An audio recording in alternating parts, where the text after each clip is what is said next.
Washington office on Latin America, WOLA. I'm also a senior associate at the International Drug Policy Consortium, and I will be your moderator today.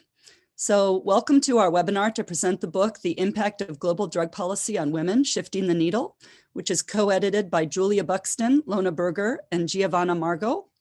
The history of this book goes back to 2017, when Julia was at the CEU School of Public Policy in Budapest at that time, and organized a workshop understanding the gendered impacts of drugs, drug policy, and drug policy enforcement that most of us participating today attended. And I remembered that because I was able to locate our little booklet, Julia, that you gave us at the event. And so those wonderful 3 days of discussions planted the seeds for this incredible collaborative work. I don't want to say too much about it because Julia and other authors will be presenting the book, but I want to highlight just 2 reasons why I think this book is such an important contribution to our understanding of issues related to drug policy. First of all, every single chapter in the book is authored by a woman or a gender nonconforming person. Have you ever picked up an edited volume on drug policy related issues and found that to be the case? On the contrary, our voices are almost always in the minority. So as a result, this book covers a lot of territory that you're not going to find in other drug policy literature.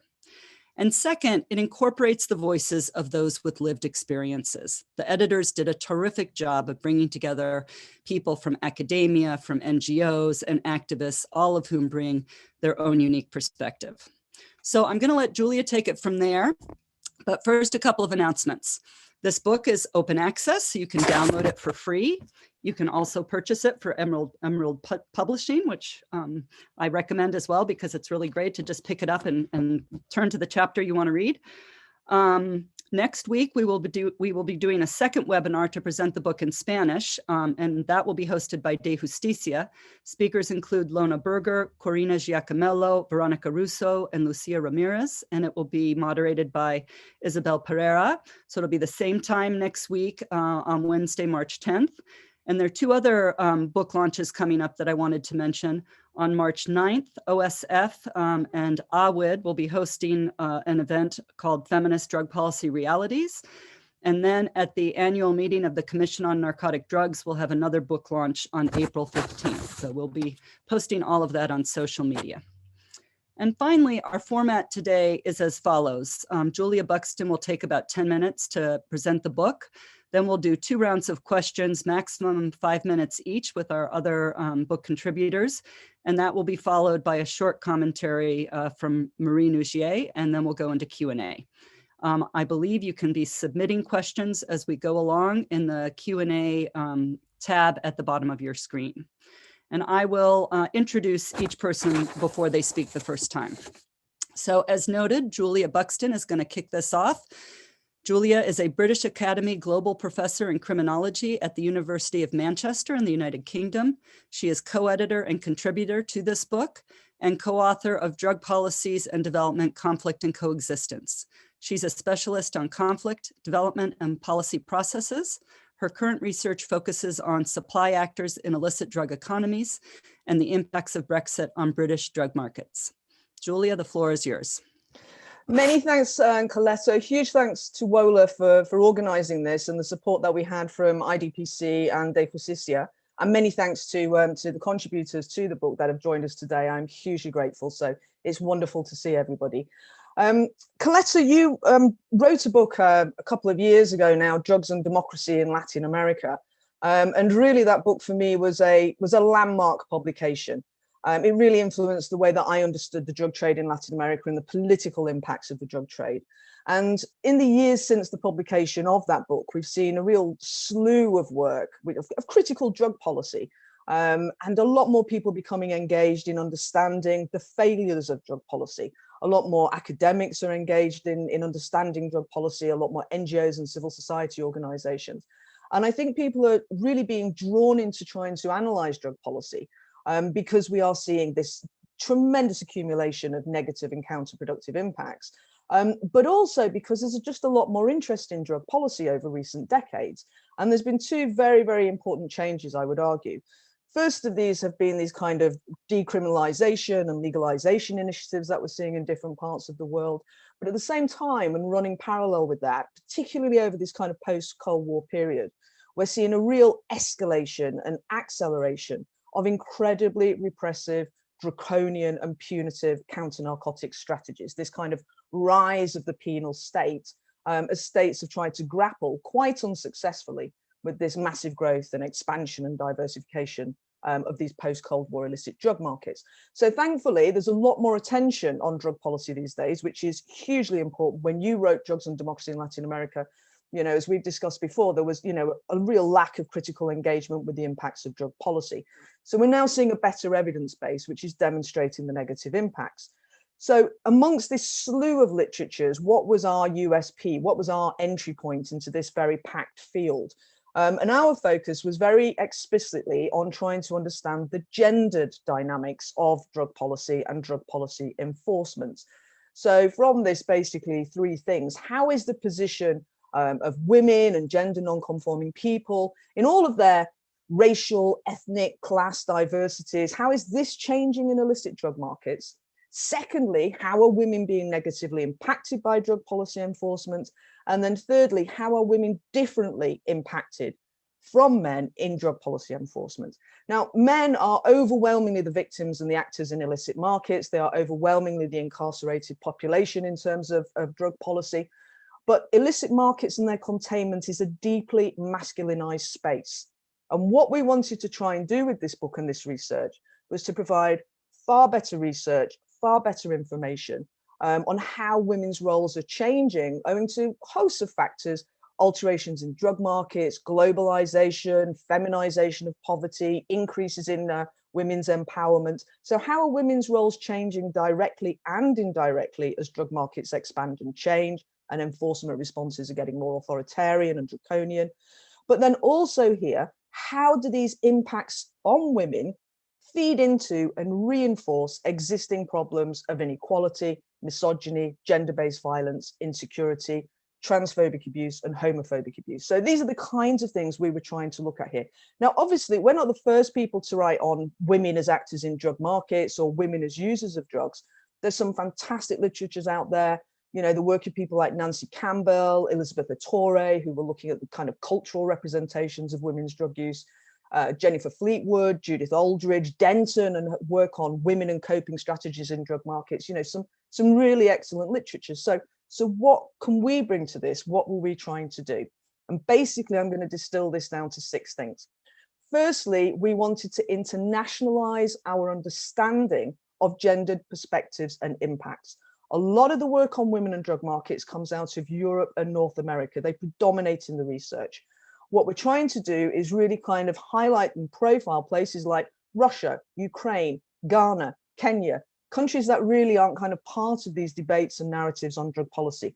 IDPC, WOLA, De Justicia do tremendous work highlighting, for example, the situation in Thailand, Colombia, Mexico. So what we're trying to do is just kind of bring this wider global perspective, hear voices and experiences from very, very different geographies and different cultural contexts, economic contexts, and different geographies. The second thing we wanted to do was to understand women's roles in all areas of these illicit drug markets, not just as consumers or users of drugs or partners of male drug users, has very traditionally been the case in the kind of literatures on women and drug use. We also wanted to understand women as farmers who are cultivating crops. We also wanted to understand women as wives and partners of male crime group leaders. We have a very, very interesting chapter in the book on that, of women's experiences as prisoners.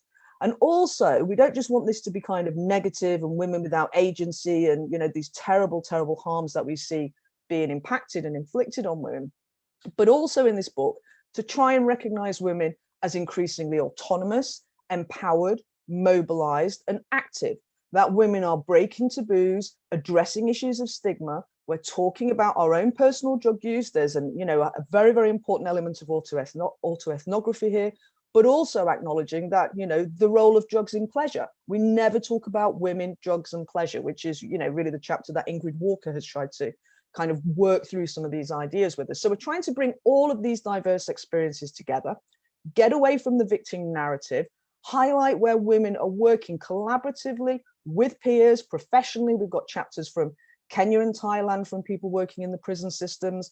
We have a chapter from our colleague Bethany Medley talking about pregnant women and the rollout of naloxone. So how are women working together for the rollout of best practice and to really mitigate and minimize these harms? The other thing we wanted to do is to provide a platform for people, as you've said, to tell their own stories too frequently. And I think this is very much to do with the shift that we've seen in places like, unfortunately, academia, where it's very heavily about quantitative research, quantity. It's all about numbers. And too often voices just disappear in the data. Anonymized survey interviews. What we wanted to do is to give people the opportunity to speak for themselves. It's not for me as an academic to interpret what people are saying. So we wanted to provide the opportunity for what we call verbatim chapters, where people just basically are allowed to have this kind of platform for themselves. And we think that's very, very important. This brings us to the fifth point. We wanted to bring diverse perspectives together, not just academics. A lot of academics are really dull and disconnected from what's happening at the grassroots. We wanted to work with our colleagues and our friends from the NGO sector, civil society organization, people with lived experience. So breaking down these silos within drug policy debates and really, for people like myself, getting out of the kind of academic ivory tower and really engaging with a diverse stream of research. And then the final thing we wanted to do was just produce an accessible book. Far too often people write books which just sit on a dusty shelf and really don't have the opportunity to be rolled out and read by people in different places. And so we're enormously grateful to OSF, to Input, and to UCSD, University of California, San Diego, for the financial support which enabled us to make this book open access. Because the big myth of open access is that it's free. It's not, it's very expensive. So many thanks to them. What did we find? In 2 minutes, what are our takeaways distilled? Drug policy, drug control treaties, the drug policy cycle, drug policy metrics, all profoundly gender blind.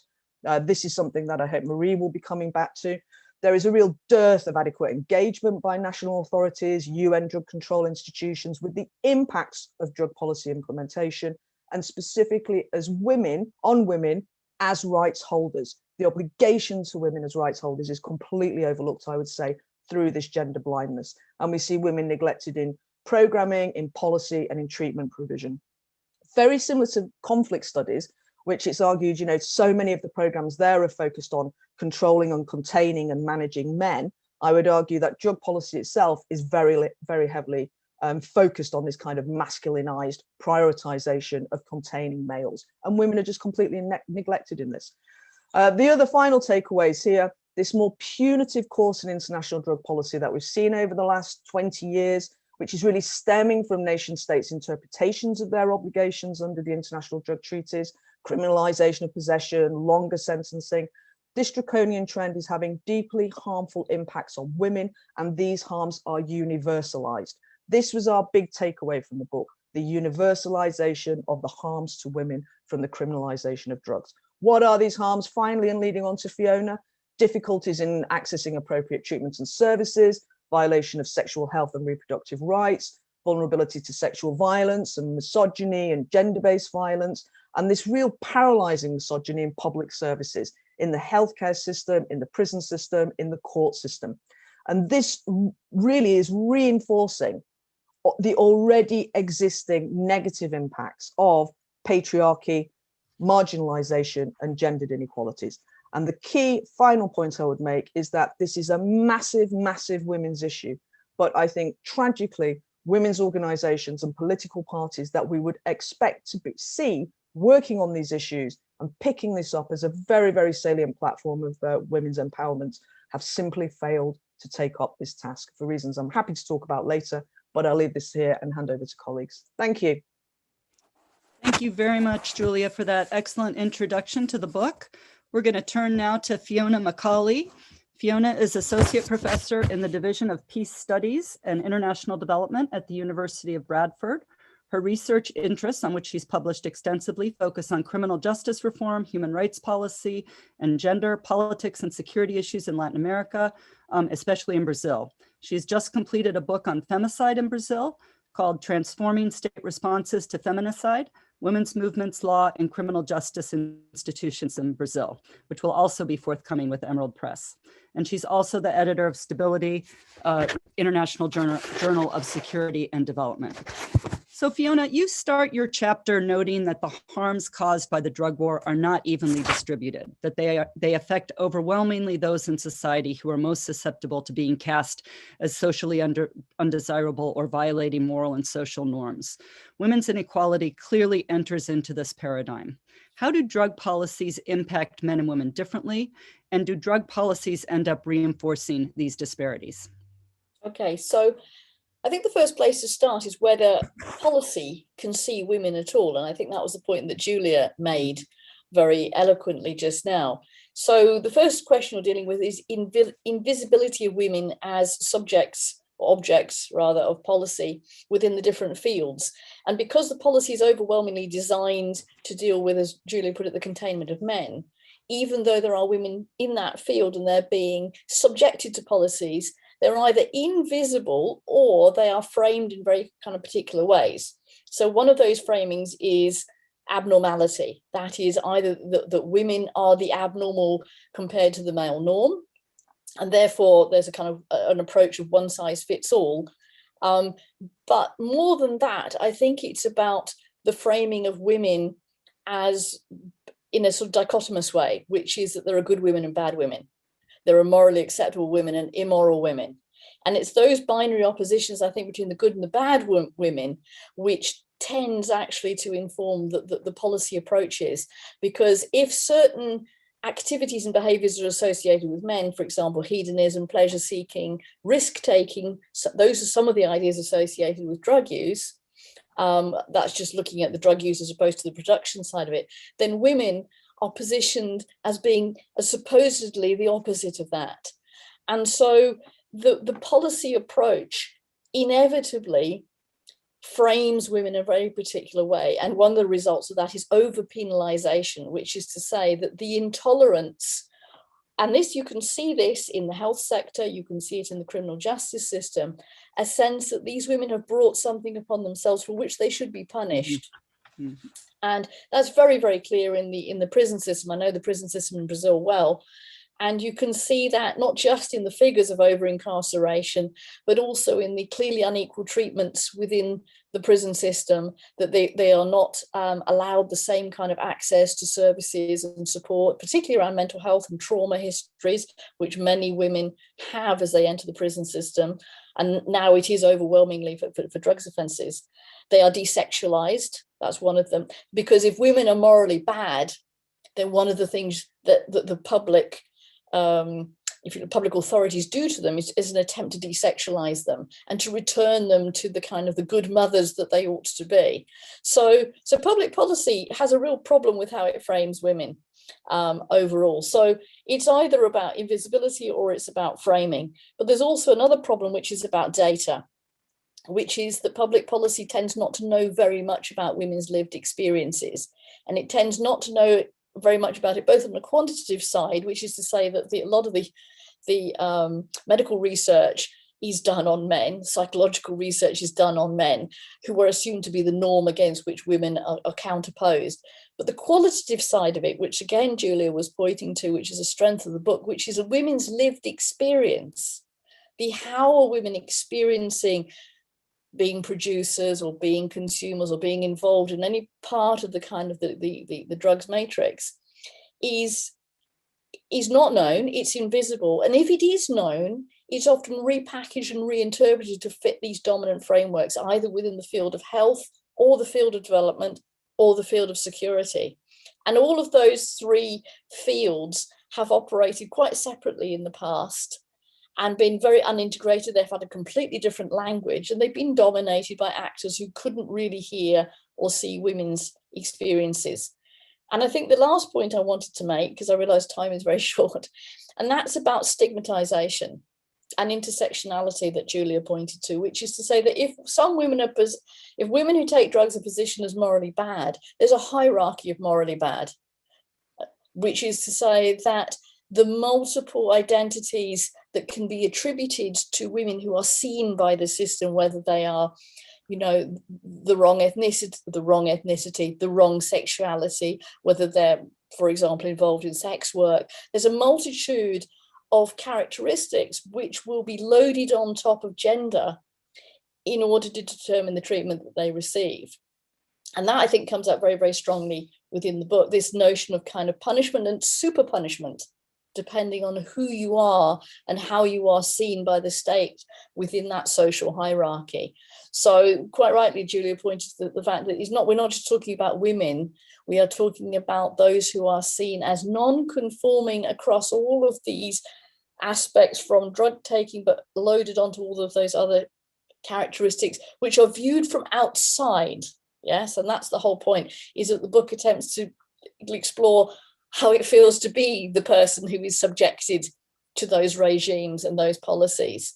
So I think that probably the question about disparities, yes, absolutely, it reinforces disparities, not just between men and women, for example, in the carceral system, but also disparities right across the board, say amongst women in health treatment, for example. A woman who is a drug user will get a completely different experience of pregnancy in the health system than somebody who isn't. And even worse if they have any of these other characteristics that are deemed to be contaminating, if you like. So I think that stigmatization is the kind of the key word in the sort of sociological analysis of why drug policy is so gendered and why so much work needs to be done in understanding those processes. Thank you very much, Fiona. Let's turn now to Ailish Brennan. Ailish is a youth activist and is the current executive director of Youth Rise. She's had this position since 2020, since the start of 2020, having previously served as Youth Rise's communications officer. She has a bachelor's degree in politics, international, and economics at University College Dublin. Ailish has been involved in harm reduction and drug policy since 2017, and in that time has also taken a particular interest in campaigning against homelessness, as well as issues facing the LGBTQ+ community, in particular how these both intersect with drug use, and her work related to drug policy with Youth Rise. So Ailish, you describe yourself as a young transgender woman who uses drugs in your chapter. And in your chapter, you talk more broadly about queer women and other non-binary or gender non-conforming people and the tremendous stigma that they face in society and the intersection between that, their drug use, and drug policies. Please tell us more about this. What is the impact of drug policies on people in this community? Yeah, thank you, Coletta. That's right. I am a young transgender woman who uses drugs. The topic of queer women, non-binary people, and gender non-conforming people who use drugs is one which is really underreported on, and there are massive gaps in data and research. In fact, I think gaps might be a bit generous, and there's really just a complete void at times. For that reason, this chapter was mostly written from a personal perspective of me being a transgender woman. It is one of these chapters that Julia spoke about, being about giving voices to community members. I'm also in a relationship with another woman, so there's that added level of queerness, but my queerness is predominantly defined, I guess, by me being transgender. And that is how my identity as a queer woman interacts with drug policy most of the time. Basically what I'm saying is I'm not non-binary or gender non-conforming. In fact, I fit quite neatly within the gender binary. Although throughout the chapter I use women with an X in it to attempt to signify and recognize that there are many people who don't fit quite so neatly into this gender binary, who are really impacted by drug policies and many of the things that I mention in this chapter, at times much more adversely than I am as well. The word women with an X is actually something I'm not very comfortable with using most of the time. However, I felt in this context, it at least attempts to encapsulate a diversity of identities in as concise a way as possible, while also keeping it women-centric within the scope of the theme of the book. This was something I felt was really important when I was given this platform and opportunity to share my experience and perspective. Queer women and queer people more generally are impacted by drug policies in many ways, similar to how non-queer people who use drugs experience drug policies. Generally speaking, access to drug and HIV-related services is not where it should be. We experience difficulties accessing employment or education, difficulties accessing housing or healthcare, and we experience harassment from law enforcement, often culminating in breaches of our human rights. However, queer women and non-binary people experience this anyway a lot of the time. In many countries, we are shunned from society or criminalized. We experience difficulties accessing essential services and healthcare. For example, accessing hormones here in Germany is quite a lengthy and difficult process. It is a significantly more traumatic process where in Ireland, where I'm originally from, in Ireland, there's just one clinic able to give you access to hormones, and the waiting list for this is around 2.5 years. They've been known to insist that adult patients have their parents with them at assessments, something which I think none of us would want in a medical setting, let alone a community which often has a very strained relationship with their parents. The This Is Me campaign have been doing a lot of work on this topic, if anyone wants to look at that. In both countries, in Germany and Ireland, you are really required to fit into a gender binary too in order to access trans-related healthcare, meaning the situation for non-binary and gender non-conforming people is even more bleak. Things like your sexuality are often taken into consideration for the clinics to prove that you are trans enough to be able to access hormones. Until recently, you were often sort of assessed based on how you walked or ran to see if you were trans. Similarly, access to housing and education are much more difficult for queer people in countries where education is not free. Queer women and other non-binary or gender non-conforming people are not able to rely on supports from their parents as much as their non-queer peers. When I was looking for a flat here with my partner in Germany, I had to hide my gender identity in order to find a flat, as this would have been significantly more difficult as a transgender woman in a lesbian couple. All of what I said is the case for queer women and non-binary people before you take into account their drug use. Our current system of drug policies adds additional layers of stigma and discrimination to this. Firstly, people who use drugs are demonized in society, creating sort of invisible or societal barriers, meaning people who use drugs are treated differently to our non-drug using peers. These barriers are then compounded by added layers of stigma and discrimination experienced by women and queer women in particular. Drug policies also create, of course, very legal, real barriers to accessing the things I've mentioned above. If you're in a country where queer identities or expression are criminalized, or where drug use is criminalized, having a criminal conviction as a result of this will mean you're unable to access certain jobs or universities, among other things. When harm reduction and other drug-related services are stretched as tightly as they are, it is generally people like queer women who are being left behind when trying to access them. Services are not really equipped to meet the needs of queer women because generally they're not equipped to meet the needs of many people who are trying to access them. There are very few good examples of places where they are equipped to meet the needs, the nuanced and specific needs of queer women who use drugs. Metzinieres in Barcelona is one very good example that really jumps to mind. But generally speaking, it is queer women and non-binary people who are unable to access these services as a result of drug policies which do not prioritize either the services or our lives. Thank you very much for sharing that with us, Ailish. We're going to turn now to Imani Robinson.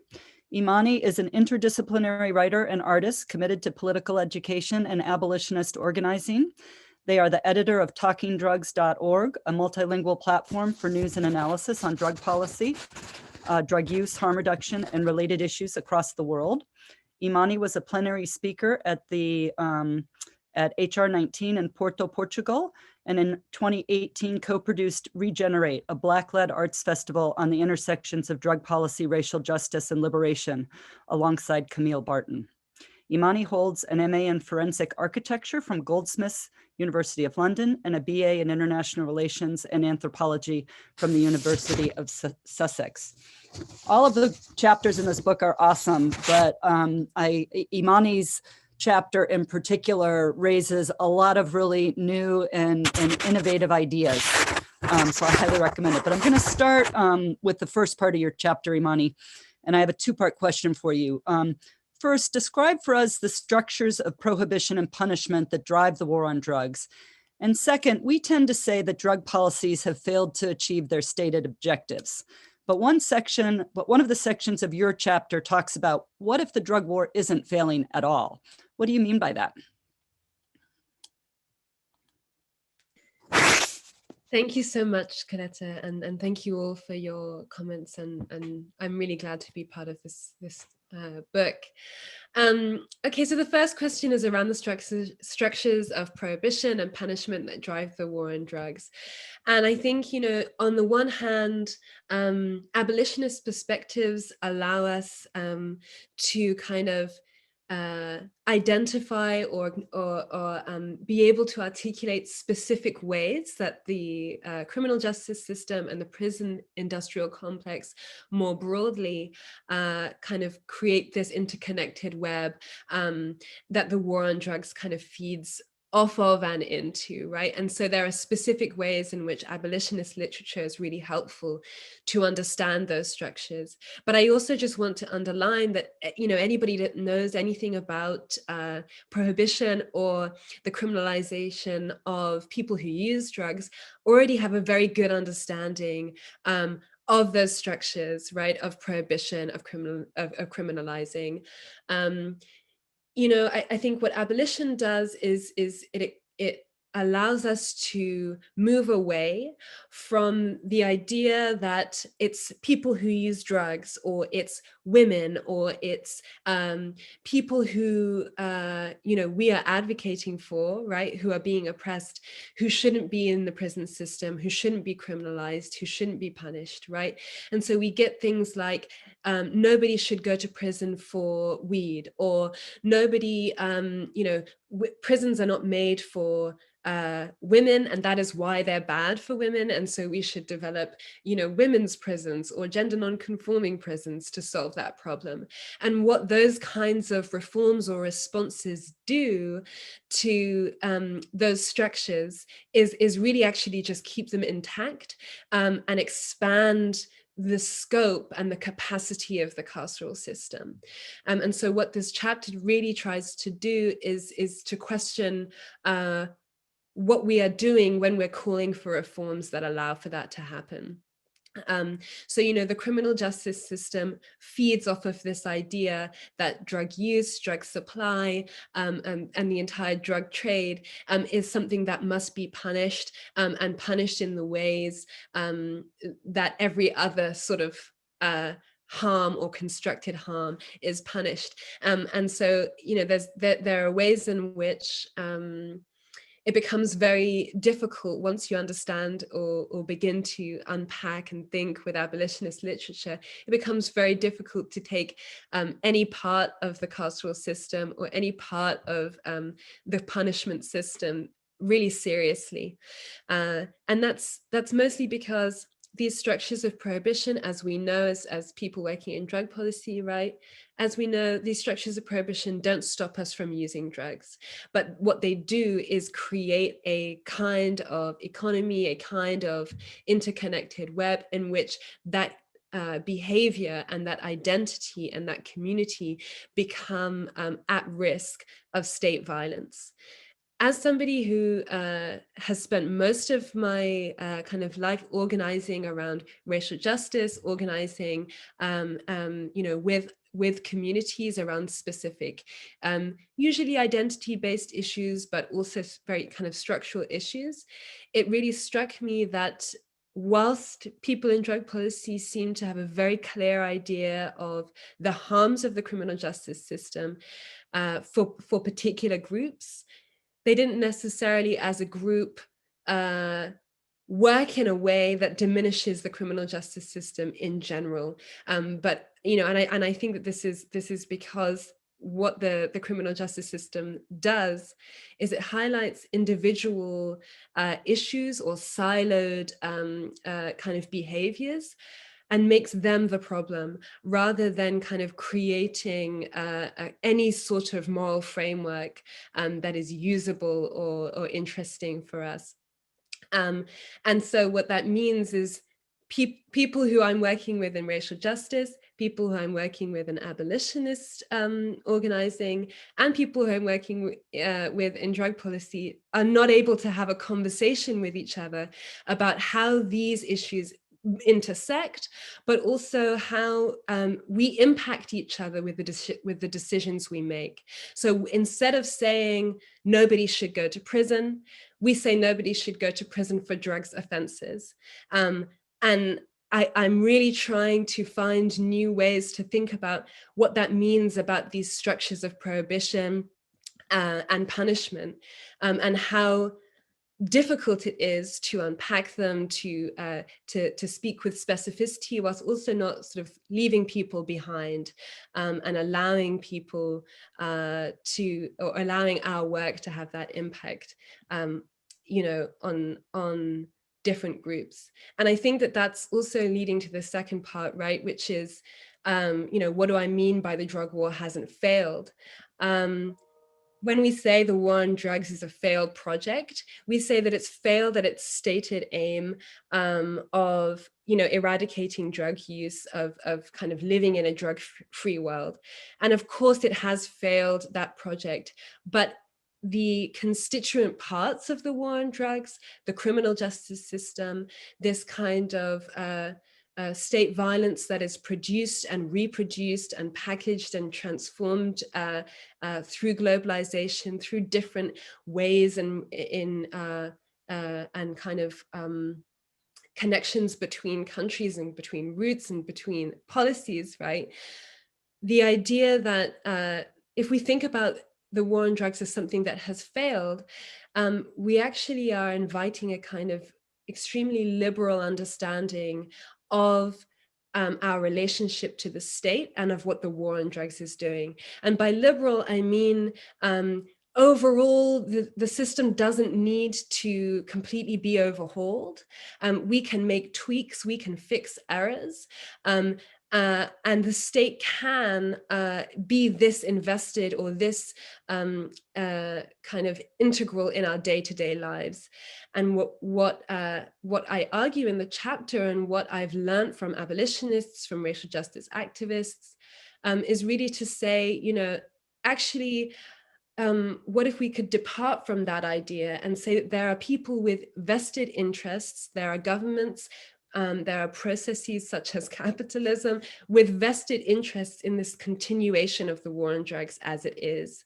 And that's not in our interest to allow that to happen, right? And that's a difficult question. It's a difficult perspective to take, because actually it's scary to believe that, you know, even in the midst of all of these human rights violations, you know, it's not that we can just make this better, but we actually need to fundamentally transform the way we think about punishment, the way we think about how we relate to the state. And I think the war on drugs is such an interesting and kind of multi-pronged way or a kind of phenomenon to analyze all of these effects, and to really recognize that when we say that the war on drugs shouldn't be, or drug policy shouldn't be, a kind of criminal justice issue, we also have to ask the question, you know, are there any criminal justice issues actually? You know, prison itself is a public health issue. I'm going to stop you there, Imani. That it's absolutely fascinating, and I think you're.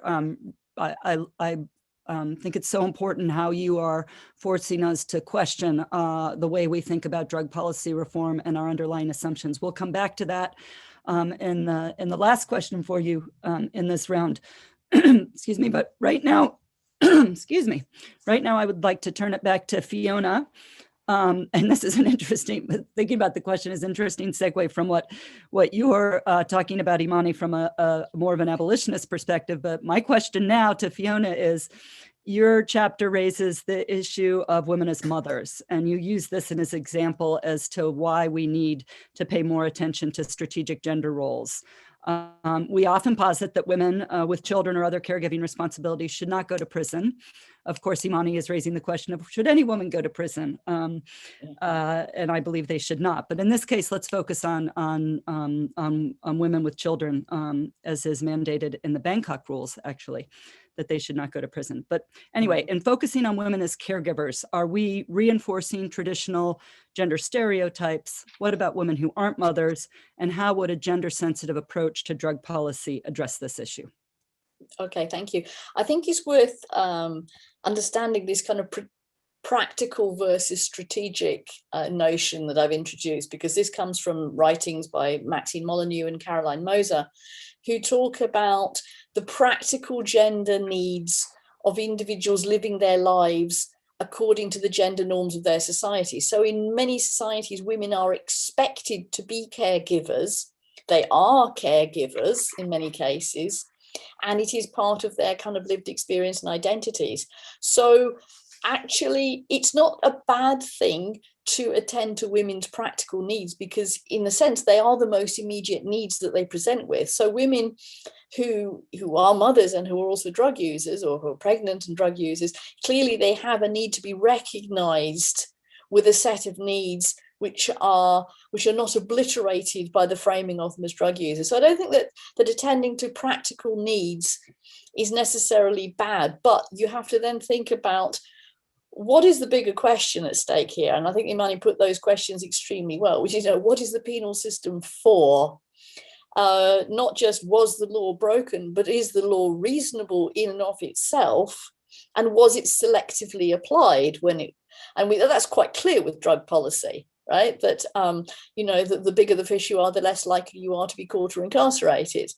And so it's going back to those fundamental questions, which then lead you back to the misleadingness of starting and finishing with the practical gender needs. I think it's okay to start, but you don't finish there. And I think that was the argument made by Maxine Molyneux, which is to say that very often when women organise around practical gender needs, the assertion of this is the specifics of my life, and you need to understand that as a woman, I have different things going on for me than men do, for example, then they are asserting issues of difference and of equity. If that can then be expanded to the kinds of strategic and structural questions that Imani was pointing to, then you begin to get real change, I think.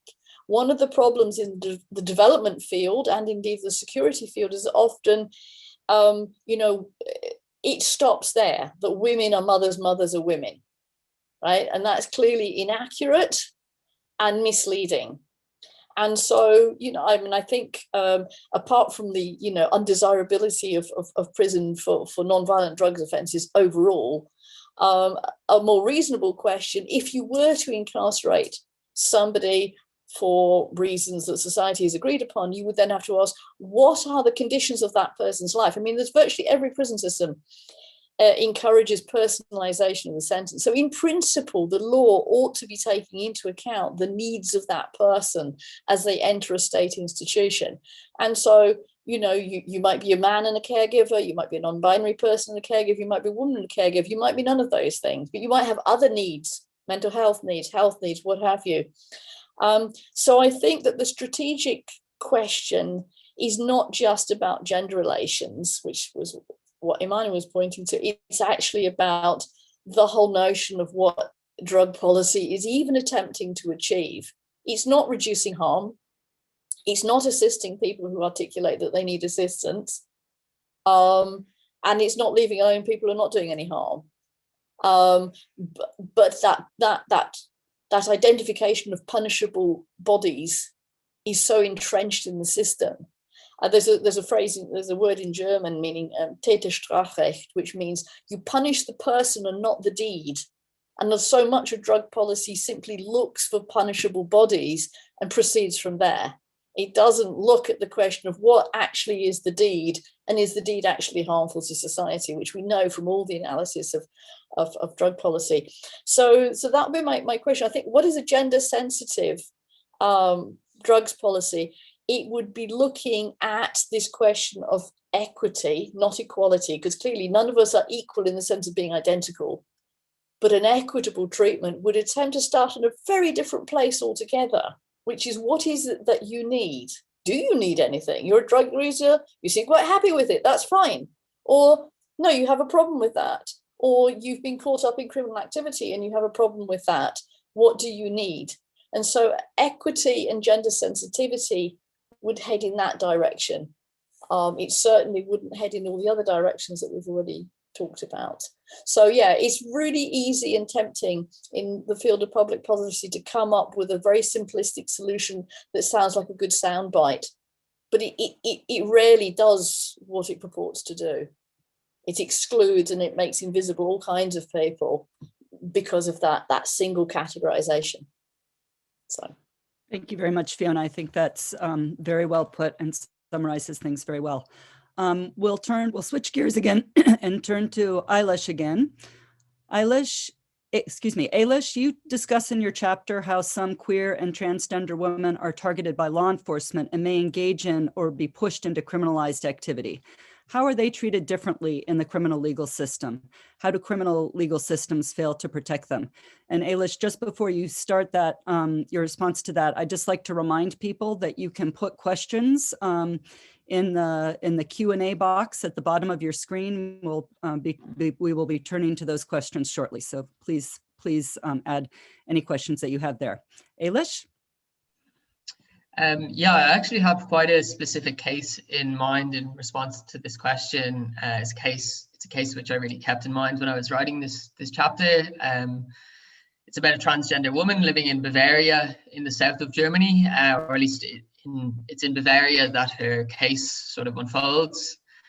Information is quite hard to come by on this. There was very little written about it aside from a couple of newspaper articles in German, which are almost word for word identical to each other. I actually attempted to get more information on this last year for a submission to the United Nations Working Group on Arbitrary Detention. I contacted her lawyer involved in the case, but I never received a reply.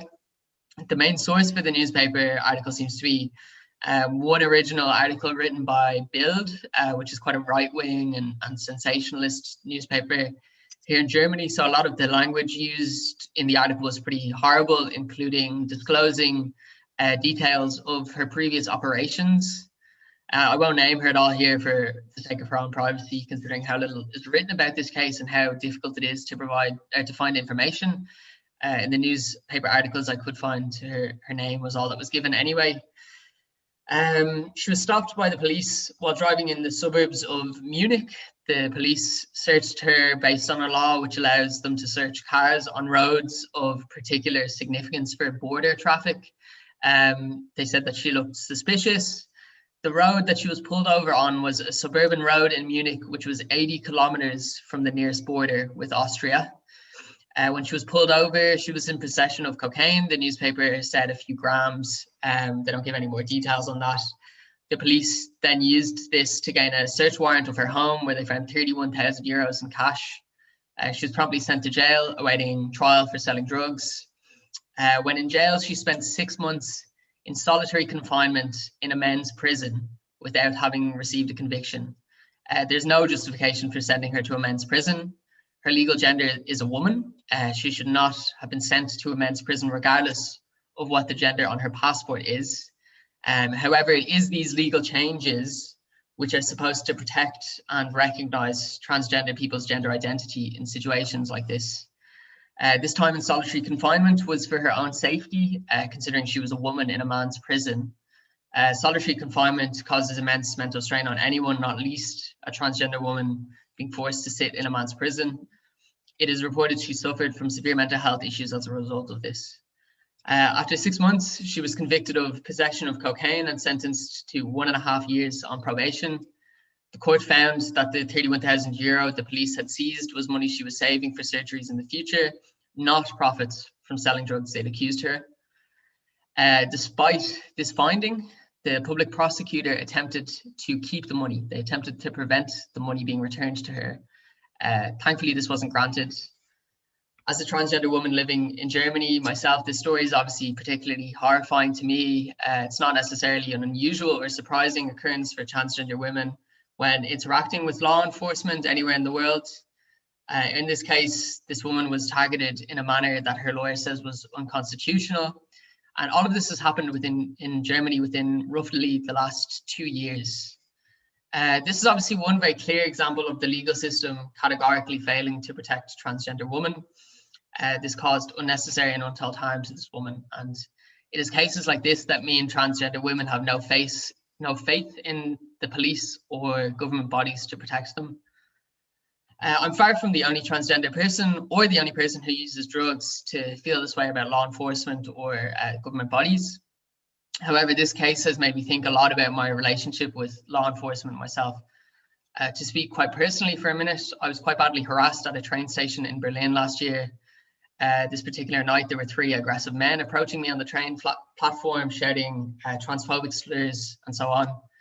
One of the men was particularly extremely aggressive towards me. Thankfully, I have some friends there who kept me safe very effectively that night. I think they're actually watching this, so thank you to those people.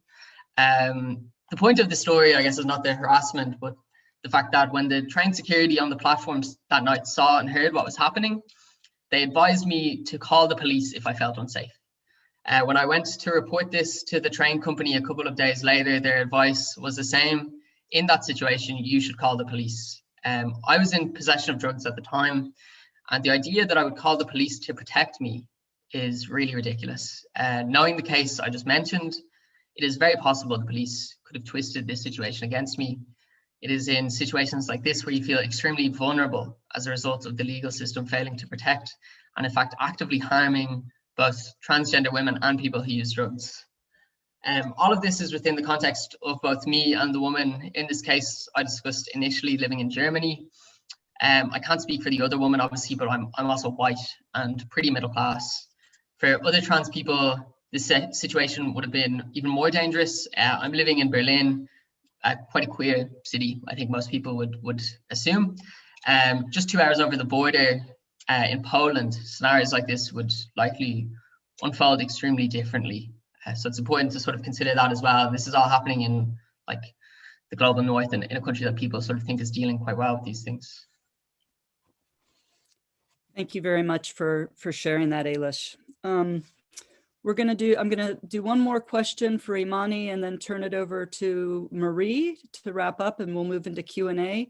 Again, please put your questions in the Q&A box at the bottom of the screen. So Imani, let's pick up on where you left off in your previous response. So I think you've coined the term abolitionist drug policy reform. You spoke about this in your, as I said, in your last comments, but I'm wondering if you could elaborate on this a bit more, and specifically, how do we move towards adopting abolition as a collective goal? And I'd ask you to keep your comments to 3 or 4 minutes. I let you go over last time. Sorry, thank you. Yes, so,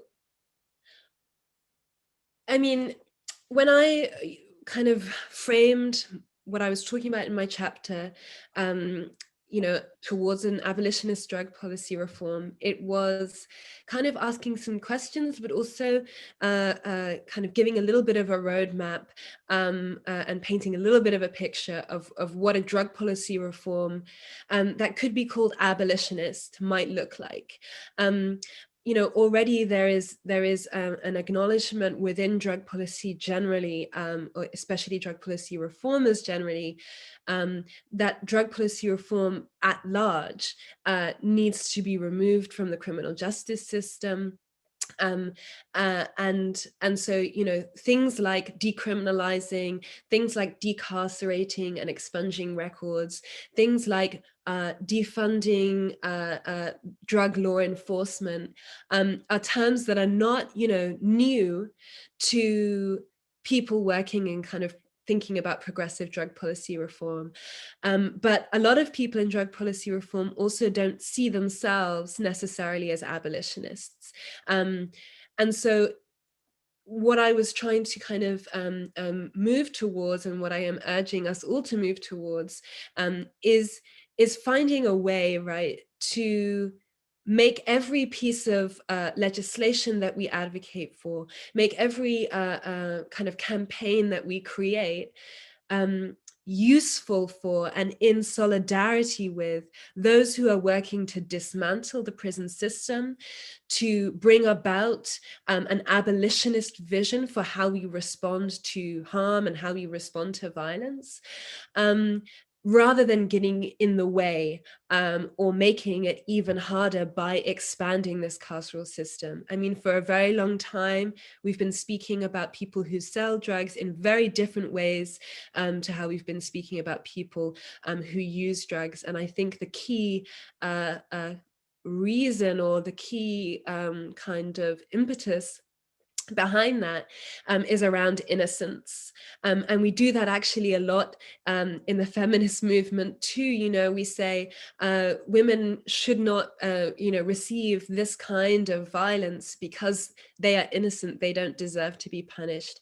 And so really thinking about, when we're talking about people who use drugs, how can we detach ourselves, untether ourselves from what we've kind of slipped into, right? What Ruth Wilson Gilmore calls a kind of carceral humanitarianism, where we're talking about the human rights of all people, including people who use drugs, but we are also keeping alive this this figure of the person that does need to be punished, the person that does deserve, to be in a cage, which is, not a hyperbolous way of talking about the prison system, of talking about where we have, collectively agreed to, put people who break rules, whether or not we believe that it's because they're evil or not, right?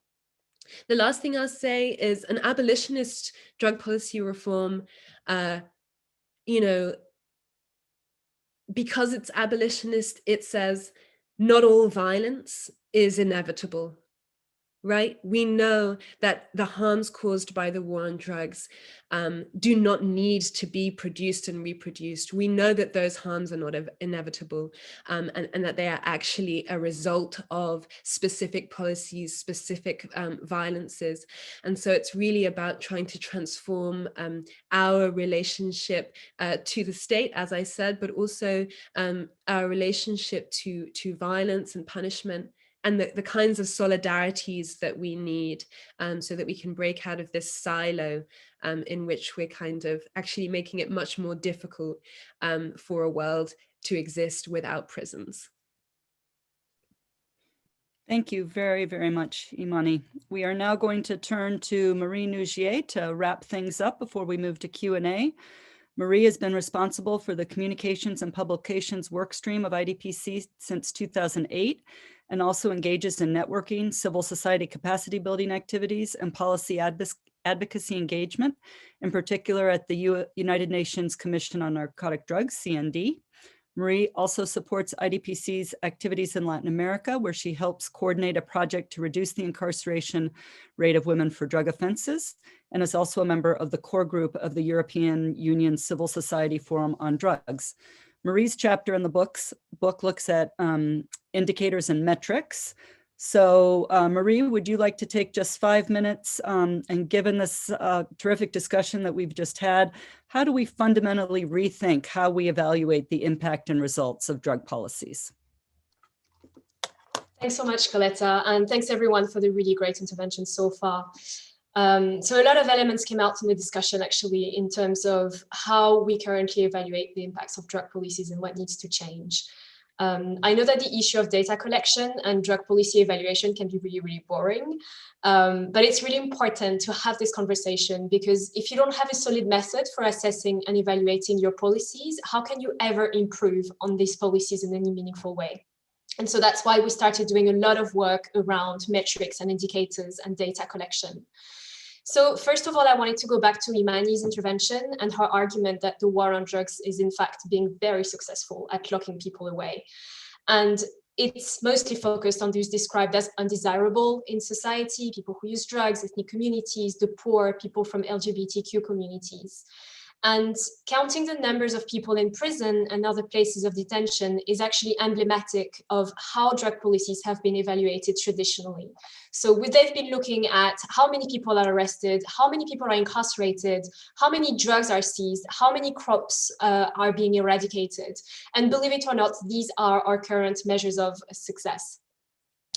And all of these measures of success aimed to evaluate progress made towards one key objective that has been highlighted by a few speakers already, which is to reduce the scale of the illegal drug market. And that in and of itself is a major issue, because does achieving this objective tell us anything about whether drug policies promote gender equity, social and racial justice, community strengthening, access to healthcare, access to education? Absolutely not. And there is a significant pushback at the United Nations level in moving away from the eradication objective or from the traditional indicators to measure progress towards it. So in addition to that major problem that we see in drug policies in general, when we turn to measuring the success of gender-sensitive drug policies, there are two additional issues that I wanted to mention here very briefly. The first one was raised by Fiona and Julia. It's the fact that drug policy does impact men and women very differently. But the way data is gathered on drug policy is gender blind. That was raised a couple of times in the discussion already. And it does not take into account the differentiated ways in which men and women engage in different facets of the drug trade, why they engage in drug trafficking, what their role is in cultivation areas, how they use drugs and why, how they access services, and what are the many, many barriers that they face in terms of trauma, discrimination, stigma, violence. The second issue was raised very clearly by Eilish and relates to the fact that, at least internationally, but I think in many countries around the world, gender is actually limited to issues affecting cis heterosexual women. And so the whole LGBTQ community ends up being invisible and completely ignored in drug policies and the way that we evaluate them. And this is despite the clear layers of vulnerability that they may be facing, especially in the criminal legal system. And I think Eilish's example is emblematic of that. So we need to start thinking very differently about what objectives we want to achieve with drug policies primarily, and secondly, how we measure success against them. And that's why the book is absolutely brilliant. And I really want to thank Julia in collating all of these amazing arrays of chapters from academics, advocates, and communities, because it really opens the door to thinking about these issues in a radically different way. So at the UN level, we have probably reached our limit in terms of what is humanly possible to push for improving how we evaluate drug policies. In 2020, a new data collection tool was adopted, which is definitely an improvement to its predecessor, which was really bad, but it falls way short to what is really needed to truly measure drug policy impacts on women. And of course, the current tool still continues to focus on achieving a drug-free world through measuring how well governments are doing in terms of repression and incarceration. And we really need to move away from that. But there are other mechanisms that we can leverage as advocates and academics to better assess the performance of drug policy. So for example, through the Sustainable Development Goals and the objective number 5 on gender equality, or through the UN human rights mechanisms, where we could really focus on how drug policies more broadly have impacted on the lives of women worldwide in the areas of violence, arbitrary detention, discrimination, access to healthcare, access to education, access to land titles, access to employment, and many, many more issues. And of course, civil society and academia have a critical role to play in filling gaps in data collection, but also, as was mentioned during the discussion, as providing qualitative analysis. But we also play an essential part in shifting the entire narrative to provide a new way of thinking about drug policy. And that's why it's really great that Imani wrote that chapter, because it makes us reconsider the key facets of the issue here.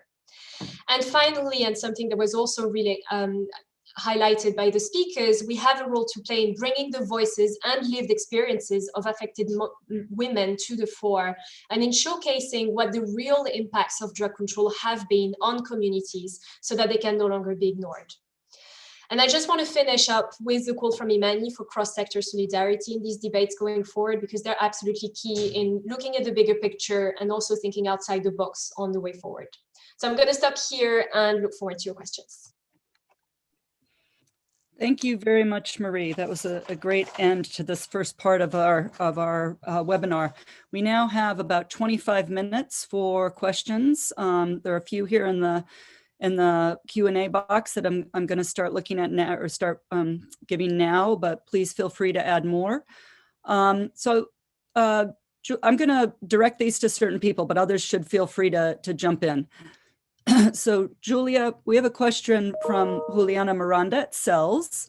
She asks, does any author in the book deal with how the militarization of drug control differently impacts women? If not, what are some of your impressions on this issue? I think you have raised the issue in your brief comments at the beginning about, I'm thinking of women growers, and obviously militarization has a big impact on women growers. How is this addressed in the book? What can you say towards that question? There's also a bit of a follow-up to because there's a second question about supply side activities, and I would also direct people to the second event that we're going to be doing, organised by WOLA and IDPC in De Justicia, which is looking at those other aspects as well. But yes, we do consider the impacts of militarization. What we're trying to do here is frame a kind of wider geographic trawl of how women are impacted across the globe. As I said, now militarization, we've tended to focus specifically on Latin America, you know, the United States, how that kind of militarization there has worked out.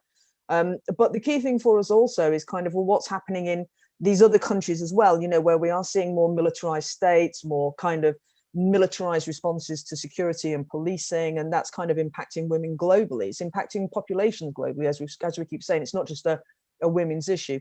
So not kind of seeking to avoid the question in terms of, do we look directly at how militarization impacts? What we're trying to do is kind of bring all this together in this kind of, you know, Marnie was talking before about these military industrial complexes, and understanding all forms of state violence and coercion at both the supply side and also at the demand end of the drug market chains. So we do look at it. Julie, please have a look at the book. It's free to download, and it's covered in a number of those chapters in there.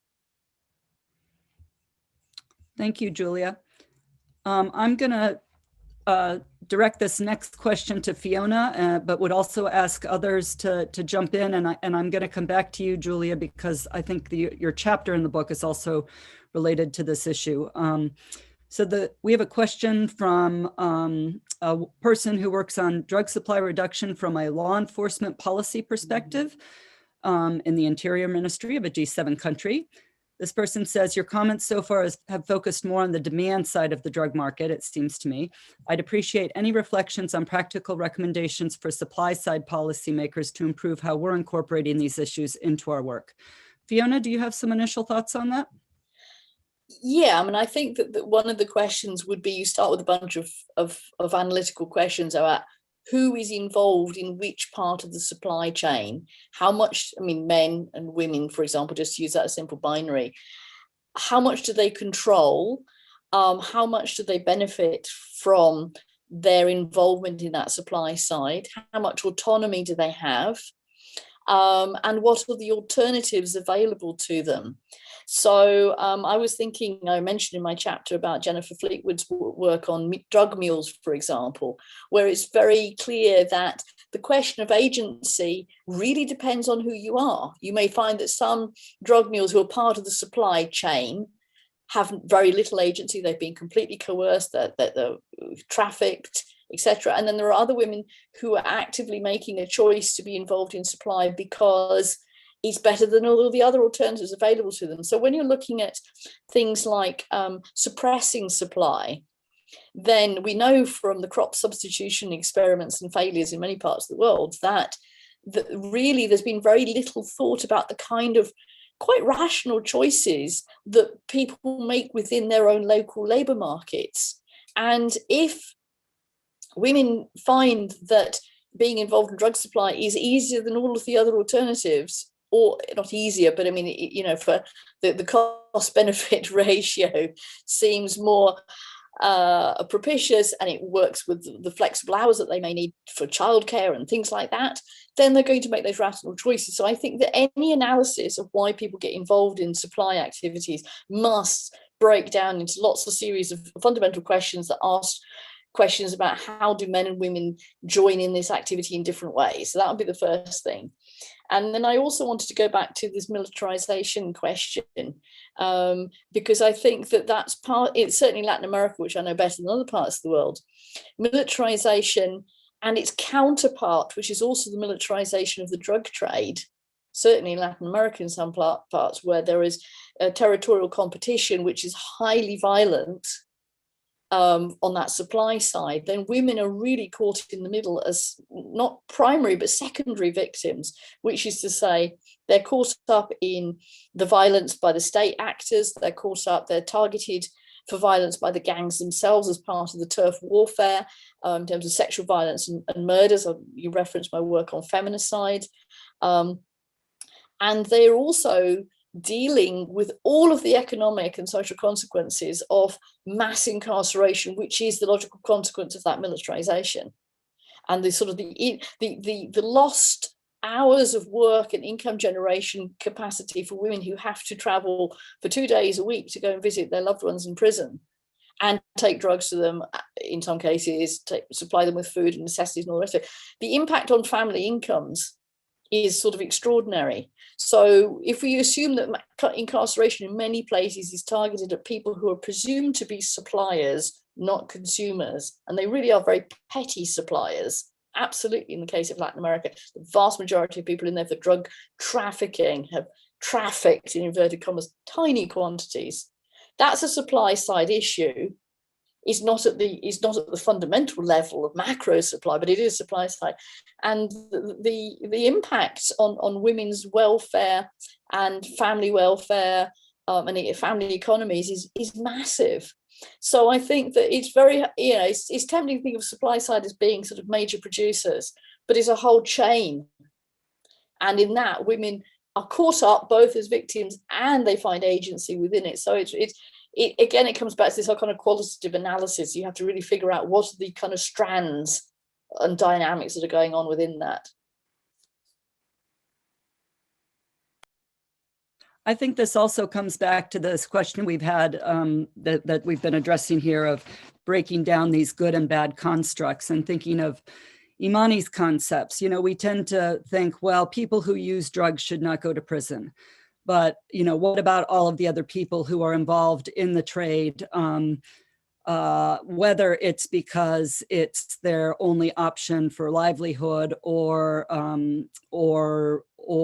it's the right choice for them given the options that they have before them in life. And I think, and it's very much related to racial justice issues in this community, in this country, the United States, where we have, whole communities that are just economically devastated, and the drug trade provides an income for an awful lot of people. So I think we need to start breaking down the way we think about these issues and fundamentally come back to the fact that drug policies are fundamentally flawed, and we need to really, as Imani has argued so forcefully here, rethink, reconstruct how we think about these issues. People, please feel free to, somebody asked if we're still accepting questions. Yes, please feel free to add them.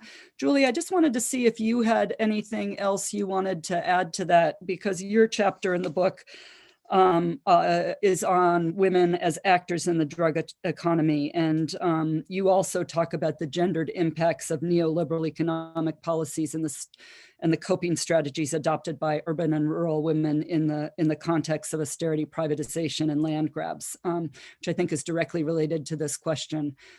So Julia, would you like to take that on? And then Imani and Ailish, or Marie, if you have anything else you'd like to add, I'll open it up to you.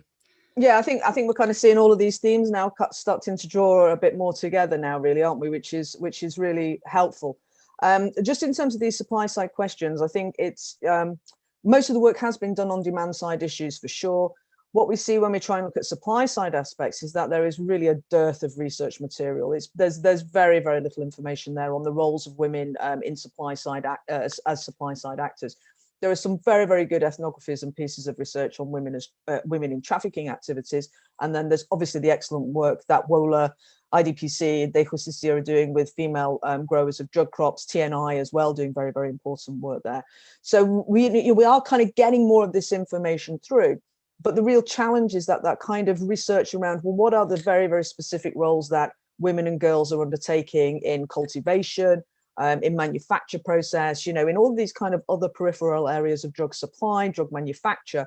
There's just not the research that's going into this. And where the research is happening, it's focusing on the very, very visible roles, which are overwhelmingly dominated by men. Women are very invisible actors in supply side activities. There's a wonderful book by Carey talking, about the beginnings of cannabis going over between Mexico and the United States, and how this was up the skirts of women, and women were never suspected, and they were never looked at, but it was estimated there's like 120 women who were going over the border a day in the 1920s. I mean, it's fascinating stuff. But because women aren't expected to be drug carriers and drug smugglers, there wasn't this kind of level of research and attention, except this has really come, I would argue, from the advocacy and the NGO sector, which has really forced us to think about how we do better academic research on women in supply side activities. 2 points I just mentioned very, very quickly, if that's okay, Coletta.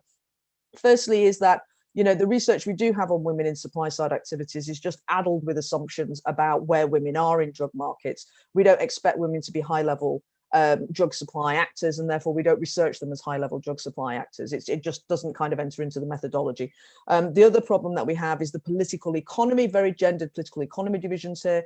Women do occupy, what we do know from the research, women are in low level positions overwhelmingly in drug supply, just as they are in formal economies. So we're seeing more women coming into drug supply activities as a result of all of those issues that you mentioned before: neoliberalism, marketization, land grabs, all of this kind of feminization of poverty that we've talked about.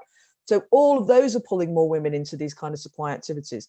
But the key thing here is that any interventions that we have had have been, as Marie said, completely gender blind. If you don't accept women are kind of these supply side actors, you're not going to be directing the research and the funding towards supporting women who are engaged in those activities. And this is because of my final point here: drug policy is whack-a-mole. It's about dealing with the immediate manifestations of the drug problem rather than the underlying structural issues. So as a result of this, we just simply don't know the depths of these problems. And every time an issue comes up, I mean, another really interesting one right now is darknet drug markets. This provides really interesting opportunities for women as supply actors, because darknet drug markets take away all that kind of violence of street level dealing, but very, very difficult to do the research because you're researching criminalized activities. So until we have decriminalization, legalization, some level of reform, even if we have all these metrics that are in place, it's going to be still very, very difficult to understand what roles women are playing in supply side activities because it's criminalized. Thank you very much, Julia. I think Imani may have a comment they would like to make. And then I have two more questions here that I will pose to Ailish and Marie. And you can also feel free to respond to anything else that has been said by other folks in responding to the questions. I think that will probably take us to the end here. So Imani? Thank you. So I think this is also slightly answering another question that's come up about police diversion schemes or like specific reforms about, like law enforcement reforms. And I just want to take a quick step back and just say that as an abolitionist, the literature, the evidence, the work that abolitionists do comes from a place of understanding law enforcement as, always going to be creating more harm, doing harm instead of creating places or situations of safety. The common sense notion that when violence happens, the state should respond with law enforcement, or that law enforcement will keep anybody safe, is at its kind of root a flawed premise, right? And so when we're thinking about how we can, if I was a policymaker working on supply side issues, or if I was thinking about changing police policy, as an abolitionist, the goal is to reduce the capacity and the scope of the criminal justice system, or of the carceral system, both within drug policy, but also in general. And I think, in part, it's no kind of secret that law enforcement doesn't work to stop violence. It doesn't work to stop people buying and selling and trading controlled substances.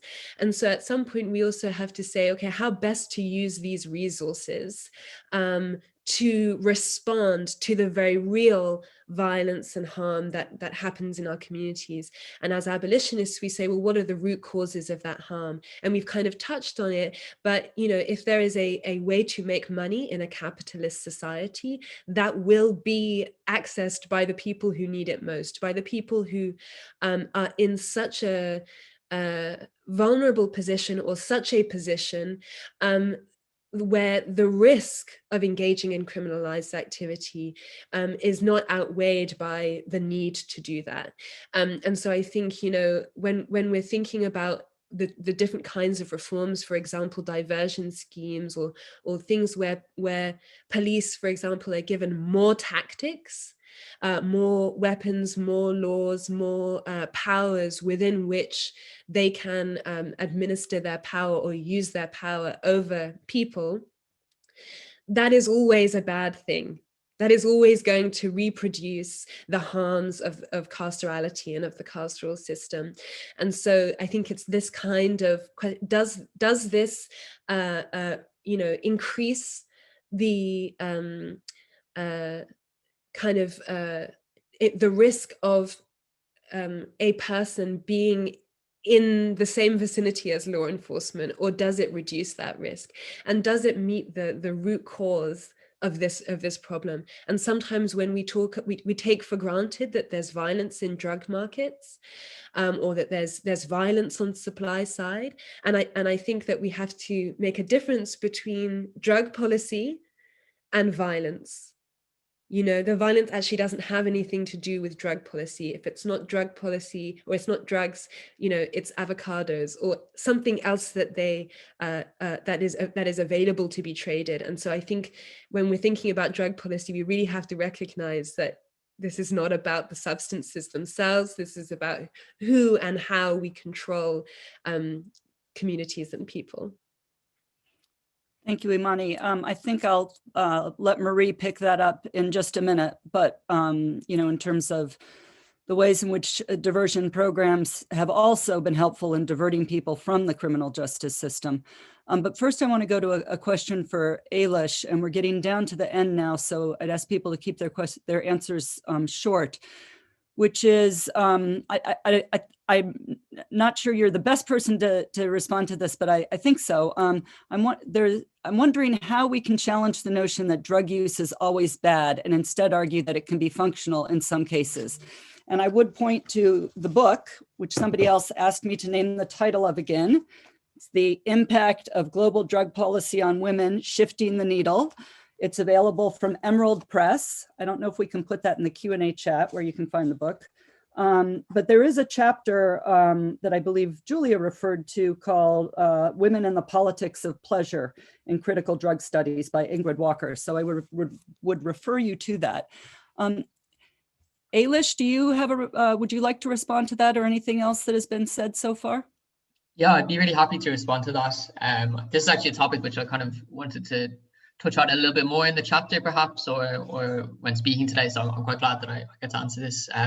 This is something a lot of people in Youthrise, the organisation I work for, are quite passionate about, and myself as well. Like, I think there's a reason people use drugs, you know, and we talk a lot about the harms associated with that and trying to reduce that, but there can be a lot of joy taken from the use of drugs, which can have a very powerful impact on people, not just in sort of traditional senses that what we understand the effect that drugs have on people, but I also know cases of women who have been unable to orgasm and then they have been able to on 2CB, for example. Like, this is such a powerful thing that you can achieve with substances within the context of queer women.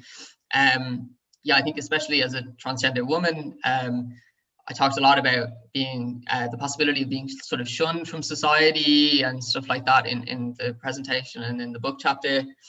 And I think often people then turn to drugs as a result of this, not only as a sort of coping mechanism, but also drug using spaces are very often places where people can feel safe, where people can feel welcomed, and drug use makes them feel good about themselves at times, and that can help them overcome a lot of trauma. And yeah, it can just create a lot of positive things in people's lives, which is really underreported. Obviously, the harms associated with drug use is something that we need to reduce a lot, and we need to continue working on. But I think oftentimes we forget why people use drugs, and they're enjoyable. People like them, you know. Thank you. We need to wrap up here. I realized we never stated the question about diversion schemes. So That question was, some police forces are making use of diversion schemes whereby police interventions on drug usage result in diversions away from the criminal justice system. No criminal record, harm reduction, information provided, etc. Given the antagonistic relationship between police and drug users, is this a problematic policy, or does it help to usher in reform? We've heard from Imani very eloquently about this. Marie, I don't know if you want to address that question. There is a question also from Javier in La Paz. Hola, Javier. You are correct. We have not really taken into account the issue of girls. I think I also am a consultant for the National Council for Formerly Incarcerated Women and Girls. And I think we do need to be also incorporating that analysis into our work, as you say, given the different needs to the accumulated vulnerabilities in the specific moment in their life cycle. So Marie, I'm going to turn it over to you. And I think you have the last word. Thanks, Coletta. Just before I turn on the diversion question, I just wanted to highlight a couple of things around what Eilish has just said on the previous question. So I think sharing stories and trying to break the taboo about drugs and why people use drugs and what pleasure they can get out of it is really important. And we also have a campaign called Support Don't Punish, which is a really great vehicle for people to share their stories and raise their voices and call for reform. So I encourage you to have a look at that if you haven't done that yet. So in terms of the diversion mechanisms, it's a very difficult question because obviously a lot of communities who have been impacted by the war on drugs have a very problematic relationship with the police. They have been victims of harassment, of stop and search, of racial discriminations. You know, it's very difficult to break that cycle. And so the people who are constantly stopped by the police might not see in a positive light that the police will take a more proactive role in putting them into a system that, you know, is supposed to help them out. So I think there's a lot of trainings that need to be done. There's a lot of change in terms of how the police interacts with the communities, but also there needs to be a lot more work with peers. So we have a series of innovative approaches that we published with Wola and De Justicia on these issues, trying to figure out what are good models or interesting models that people could consider when they talk about reforms. And one of them is a new diversion mechanism that's been put together in Estonia. And the police is the agency that diverts people towards voluntary health and social services, but they do this in very, very close partnership with peers. And I think that's a very interesting model because that creates that relationship of trust that you need to have in these diversion mechanisms. So if you want to have a look at that, I really encourage you to do so. And I think I'm going to stop here because we don't have a lot of time, but thanks a lot, everyone. It was a really great conversation. Thank you very much. Julia, did you have any final thoughts as co-editor of the book? No, just to say I've got many thoughts, but just to say huge thanks to you, Coletta. Huge thanks to everybody who participated in the panel. It's been fantastic to have this conversation. And, you know, and I think it's just so great that we can represent this diversity in the panels, how we come together from these very different perspectives and are unified around these like common concerns and themes. So thank you very, very much to everybody who's joined the panel, who contributed to the book, and huge thanks to everybody who's joined and listened today. And if anybody wants to follow up with questions, please feel free to get in touch with me at Manchester University, over email, obviously.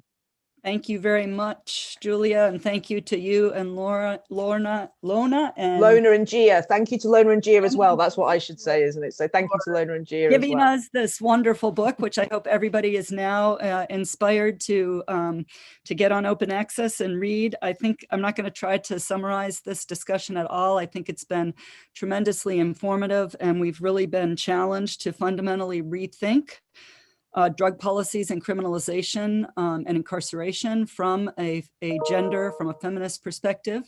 I just want to remind you that there are some other events coming up on March 9th. OSF and AWUD, Open Society Foundation, and AWUD are hosting an event on feminist drug policy realities.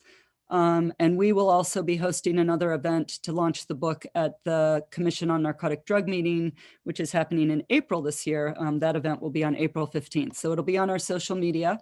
And please join us for that. And with that, I would just like to thank everybody who joined in to this session, and particularly to thank each of our speakers. It's been a wonderful conversation. Thank you, Coletta. Take care. See you soon. Thanks, everyone. Bye. Bye-bye. Bye.